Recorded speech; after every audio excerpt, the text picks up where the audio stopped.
Before we jump into today's episode, I wanted to let you know that I have a brand new masterclass coming out on the 18th of April. It's the 7 Steps to Podcasting. This was voted for by my social media audience. It won out against the other by a margin, so I will do both at some point, but the first one is going to be the 7 Steps to Podcasting. So if you want to come and join me for this masterclass, it's going to run for about an hour on the 18th at 4 p.m. UK time. So join me by hitting the link in the show notes or head over to donnaeade.com/7 podcast steps, all one word. That's donnaeade.com/7 podcast steps. Now back to the episode. Welcome to Mic Action Podcast. I'm your host, Donna Eade, serial podcaster and mentor, here to guide you through the world of podcasting. Let's dive in. Welcome to the Mic Action Podcast, everybody. I am so excited to have you here with me today with two of my favourite clients, Julie and Catherine from the Far Too Fabulous podcast. If you haven't listened to it yet, do go over and listen to it. I do shout it out on my social media. So if you haven't seen it, where have you been living? Ladies, welcome to the show. Thank you for having us. So do a quick little introduction to who you guys are, and let them know what it is that you do.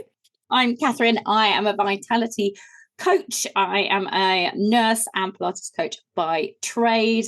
And then I have upskilled. So I have a whole bag full of tools for amazing women to create their fabulous. Can I fit fabulous into all of these things as well? Yes, you can. Fit there. They can create a fabulous well-being foundations on which to build fabulous lives. I'm down here in, well, not so sunny Whitstable today, quite rainy. Yeah, it's rainy here too. Love that. The subliminal messaging is going to work, ladies. The listenership's going up. Julie, tell us a little bit about you. Yeah, I'm Julie Clark. I'm a nutritional therapist. I've been a nutritional therapist for 24 years now. And the reason why I'm a nutritional therapist is because when I learned this stuff, I realized that other people need to know it and I can't unknow it. So, yeah, I just got to spread the word that looking after your health is incredibly important. It's your biggest asset. And like Catherine, also have a very holistic view to your health. So it's not just about what you eat. I'm also qualified in other modalities and, yeah, combining an entire holistic look at your health to help you lead the best life you can and be fabulous. Fabulous. I love it. So you both on this journey, this business journey to sort of promote health and wellness to people and get them living their fullest lives, rather than living what I think a lot of us do, which is just like a half life. You know, we go to work, we come home, we deal with the kids, we go to bed, we get up, we do the same thing. We get maybe 4 weeks a year where we're actually not at work, and maybe 1 or 2 of them we get to go away and we get to be ourselves and we actually get to sort of live life, and the rest of it's, oh gosh, I'm depressing myself. But you know, I think we do get stuck in now. this. Yeah, we get stuck in this, and I think you two are on this great mission to kind of awaken people to the extras that are out there for them and there for the taking as part of the lives that they're living, and to just make it more vibrant in that way. So I love what you both do, and all of their links will be in the show notes, guys. So if you want to connect with them, find out more about what they do, then do go over and find them on socials and stuff. Over to podcasting. So both in similar fields, which makes sense of why you are together in this. But where did the idea for the podcast come from? How did that sort of come about for you both? We've been batting it around, haven't we, for a while? Yeah. But what happens is that Julie and I get together over the kitchen table and we rant. We do rant about everything health, and and well-being. We are, and it gets heated and passionate and silly. So we just decided to do it with a microphone in front of us, really, didn't we? Yeah, exactly.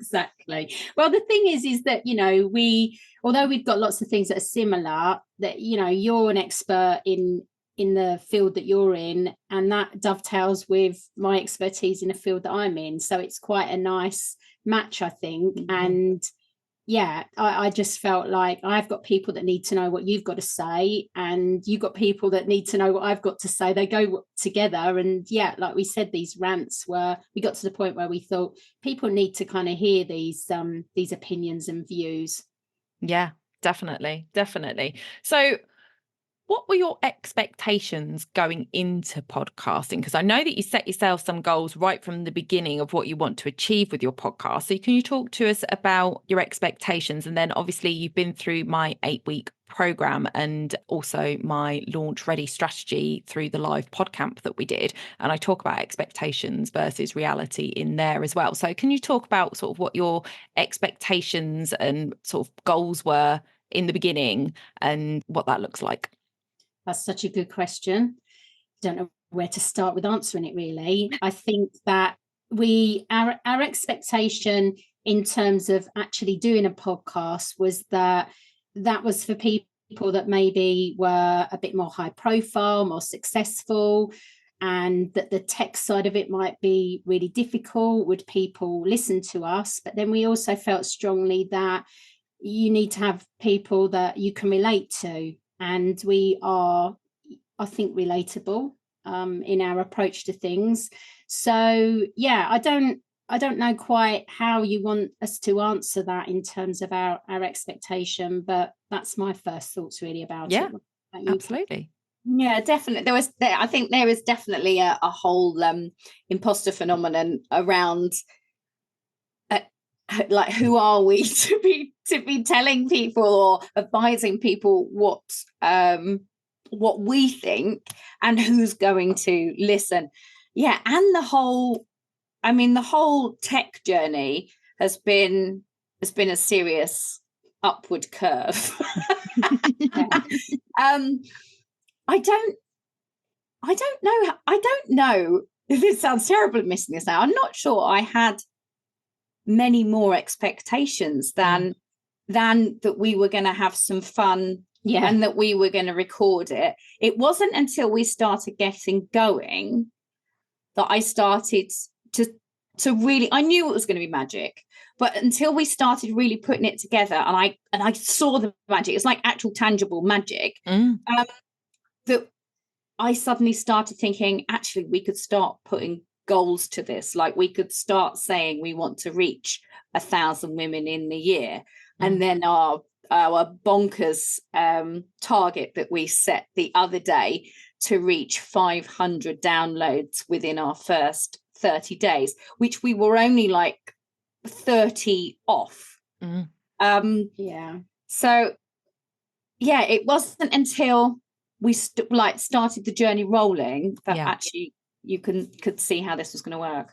And I love that. I love that there wasn't sort of huge expectations of what the podcast was going to do in the beginning. It was just, we've got a message to share. We want to share it. And it's so funny to me that you sort of said about having that imposter syndrome. Who are we to do this? Because you advise your clients on a daily basis. So what difference is it putting it out on a podcast for everybody to hear? Because you know that you've got the knowledge and the experience to share that with your clients, and you don't sort of sit there going, oh, my client's not going to believe me because who am I to do this? Yet when it's on a bigger scale, suddenly we kind of put that defense up and we're like, oh gosh, am I the right person for it? But I think you're both exactly the right people for it, because you are totally relatable and I love it. And you've become part of my Thursday morning routine. It's funny because we both have our podcast go out on a Thursday morning, and I obviously don't listen to mine. I record it. I know what's being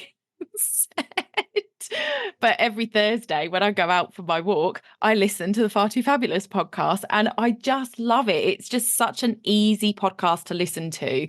And the dynamic between the two of you works so well. And it's fantastic information as well. It's not fluff. It's really tangible stuff that people can take away and action and make improvements. And I love it. I think it's brilliant. And so I'm super proud of you both. And yeah, and I'm going to be honest now, because I do want to talk about numbers. Obviously, we've been monitoring it closely. And I always say, downloads don't matter, because people can listen without downloading and people can download without listening. However, when you're first starting out, the more traction you can get with your podcast, the better your trajectory will be with it. And so when I first started, I had no idea what I was doing back in 2020 when I started my podcast. And I started it in a hyper niche. I didn't have an audience, and I had 10 downloads in my first 7 days. Ladies, what were your downloads on your first day? 125, something like that. Yeah, it was, wasn't it? It was. It's crazy to me. Awkward. I was so proud of you. And I think I texted, I don't know which one of you it was, but I was just like, the student has become the master. I was so super proud.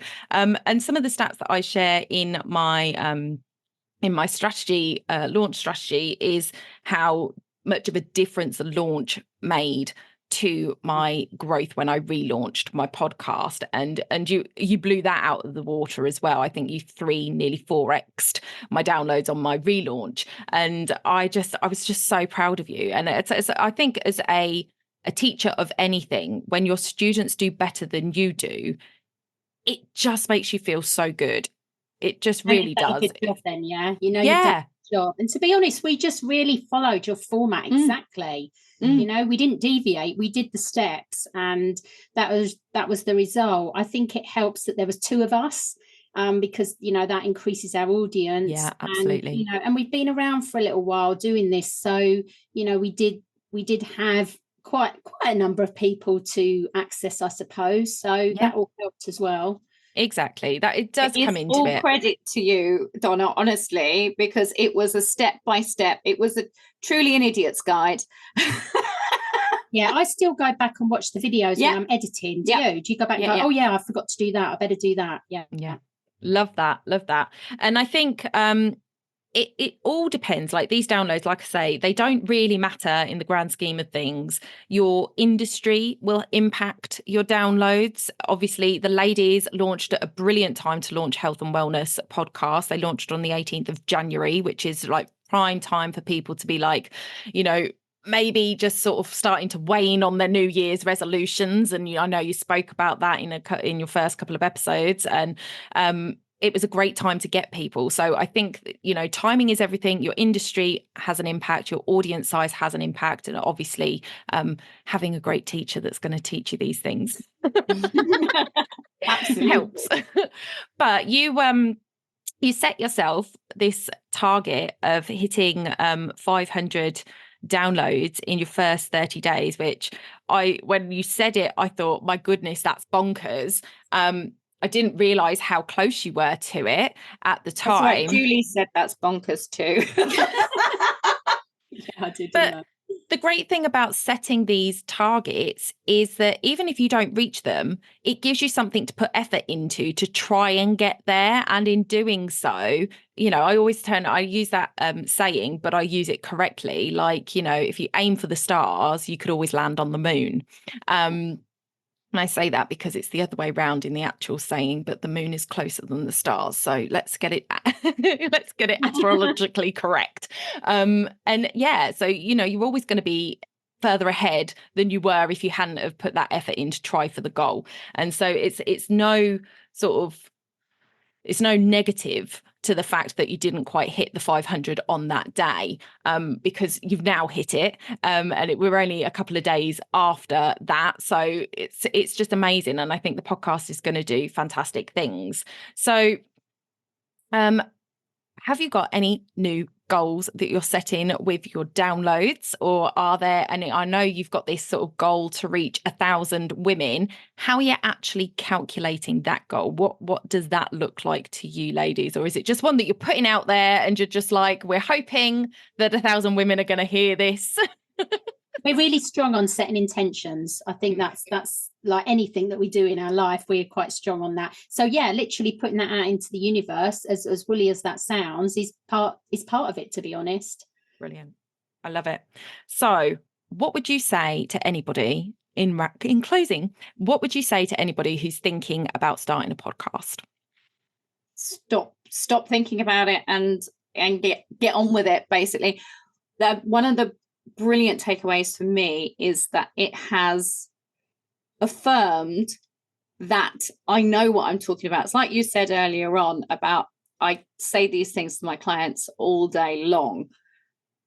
However, saying this out loud to a bigger audience has affirmed, and it's given me confidence in what I am saying.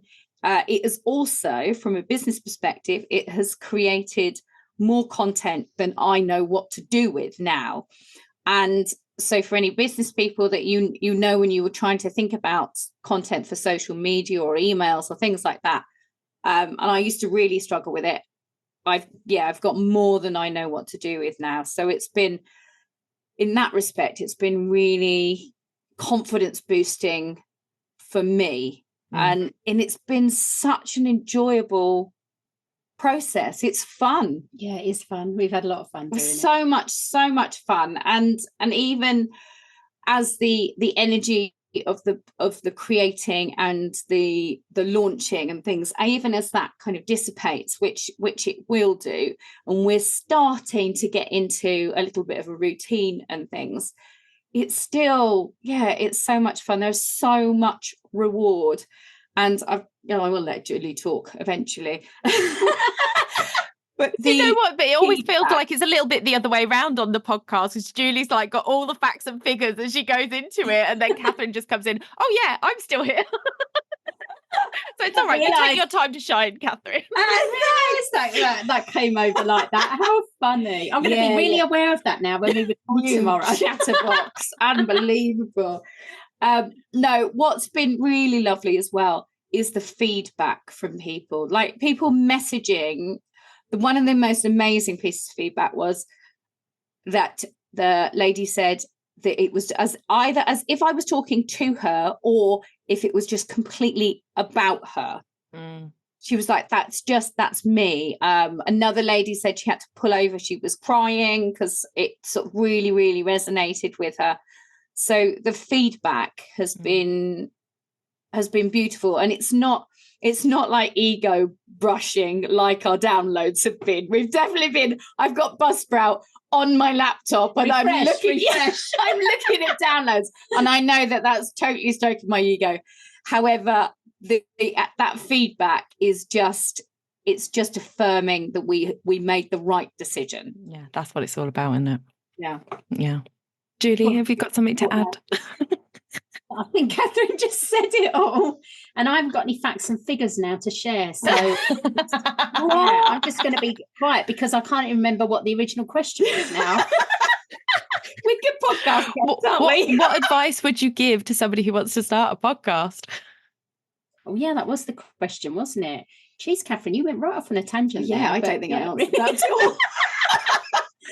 Yeah, what advice? I think you've just got to do it. I mean, I've been procrastinating over doing a podcast for a long time, because when I was a child at school, I wanted to be a DJ. And I was told you can't because your voice isn't right. And I carried that with me for quite a while, because I come from, the rough part of Strood. So is there another part of Strood? Well, there might be people from Strood listening. I don't want to upset them, do I? So yeah, I come from a certain area that, we're not spoken in a radio sort of way. So I think I've always had that kind of in the background. But now that we've done that, and like Catherine said, it's just been fun, and getting that feedback and knowing that ultimately we want to help people. And if it helps people, what goes around comes around, doesn't it? So I think just do it and see how you get on. If you don't like it, you don't have to carry on, do you? Absolutely. I love that. Taste for radio.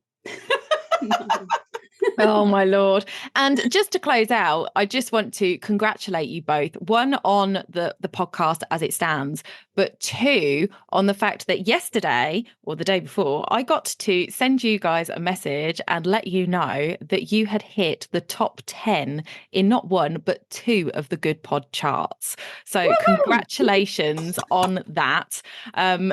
Yeah, these are fantastic little milestones to get, and also things that you can shout about on social media. So you can take pictures of that, share it on social, say thank you to your listeners, and because without them, it wouldn't be possible to reach those kind of milestones. And it just gives you another avenue to sort of celebrate. And I think more celebrations, more celebrations. I love the podcast. You made me cry last week in last week's episode. So I completely understand where that lady was coming from, where she said she had to pull over in her car because I was walking in the street crying. And I was just like, I hope nobody sees me. I hope my neighbours aren't looking. But it's fabulous. It really is fabulous. And I'm really proud of you both. So thank you so much for coming on and sharing your story. Thank you. Thank you, Donna. Okay, guys, we will see you in the next one. Thank you so much for joining us today, and I'll see you then. Bye for now. I hope you enjoyed this episode of the Mike Action podcast and are enjoying the series so far. If you are, make sure to drop a review where you listen and share it with a friend. Until next time.